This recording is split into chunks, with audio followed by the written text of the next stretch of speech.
آپ اپنی دو غلطیوں کا ہمیشہ کہتے رہے ہیں کہ دو مرتبہ میرے سے غلطی ہوئی میرے ٹائم میں. ایک غلطی آپ کہتے تھے میں پھر کبھی بتاؤں گا. Is it the right time? آپ نے جنرل باجوہ کو ایکسٹینشن دے کر واقعی غلطی کی تھی؟ بہت بڑی غلطی کی تھی، اور کبھی کسی کو ایکسٹینشن نہیں ملنی چاہیے فوج میں یہ بالکل کنونسڈ ہوں. بلکہ میں تب بھی یہ سوچتا تھا، لیکن حالات ایسے بنا دیے گئے کہ جی دیکھیں یہ ہو جائے گا، اس کو اسٹیبلٹی کی ضرورت ہے، یہ ہے وہ ہے. ہم نئے نئے پاور میں آئے تھے، پرابلمز اتنے زیادہ تھے ہمارے اوپر. نومبر میں نواز شریف صاحب پاکستان سے باہر جاتے ہیں. ہمیں تو اس وقت چیزیں پاکستان میں اتنی مشکل نہیں لگ رہی تھی، تو آرمی چیف کی ایکسٹینشن کا ماحول کیسے بنایا گیا؟ یعنی وہ تو بہت نارمل حالات تھے. اگر آج کے مقابلے میں آپ دیکھیں تو آج معیشت بیڑا غرق ہو گئی ہے، پاکستان کے اندر ایک کیوس ہے، پاکستان کی صورتحال. پاکستان 2019 میں آج سے بہتر ہو گیا تھا. تو اس وقت آپ نے ایکسٹینشن دے دی تھی، آج آپ مخالفت کر رہے ہیں. اس وقت آپ کے لیے کس طرح کی گارنٹیز دی گئی تھی کہ آپ دے دیں ایکسٹینشن ٹھیک ہو جائے گا؟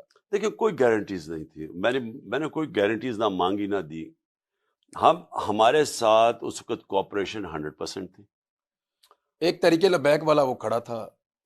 نہیں فضل الرحمان بھی پہنچ گیا تھا ہاں جی، دھرنے کے وہ بھی لیے. تھا. وہ یہ عجیب چیزیں ہوتی ہیں نا، یہ اب تو ہم پیچھے جب دیکھتے ہیں نا، تو جب کام کروانے ہو تو یہ ایک دم ہو جاتی ہیں چیزیں آپ میں ایک دم کوئی. کٹ پتلیاں آ جاتی ہیں یہاں سے وہاں سے. خیر وہ تب مجھے اتنا اندازہ نہیں تھا، وہ علیحدہ چیزیں ہیں. اصل میں سوائے اس کے کہ اس شروع میں مجھے سمجھ نہیں آ رہی تھی کہ کیوں نہیں احتساب کرتے. میں ان کو کہتا تھا، میں نے کہا میری تو پارٹی، میرا تو 22 سال سے ہمارا یہ ہے کہ جب تک اس ملک میں آپ احتساب نہیں کریں گے، طاقتور کا، کمزوروں کا نہیں، طاقتور کا رول آف لا قائم نہیں ہوگا. کوئی ملک آگے نہیں بڑھ سکتا جس کے اندر انصاف نہ ہو. جو رول آف لا ہے نا جی، کیونکہ میں نے تو باہر کے سسٹمز دیکھے ہوئے ہیں نا، تو آپ اگر آج یہ ملک ترقی کر گئے ہیں، خوشحال ہیں، برطانیہ ہے، یہ یورپ ہے، ان سب میں رول آف لا ہے.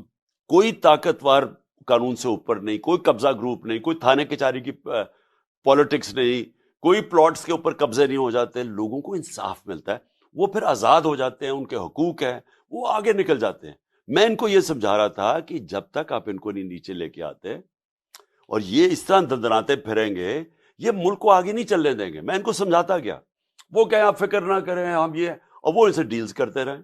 وہ کبھی کسی کو 2 ہفتے اندر کوئی جیل میں گزار کے وہ پھر باہر آ جائے، گالیاں مجھے نکالے. کنٹرول میرے میں نہیں تھی، نیب تو میرے کنٹرول میں نہیں تھے، وہ تو ان کے کنٹرول میں تھی.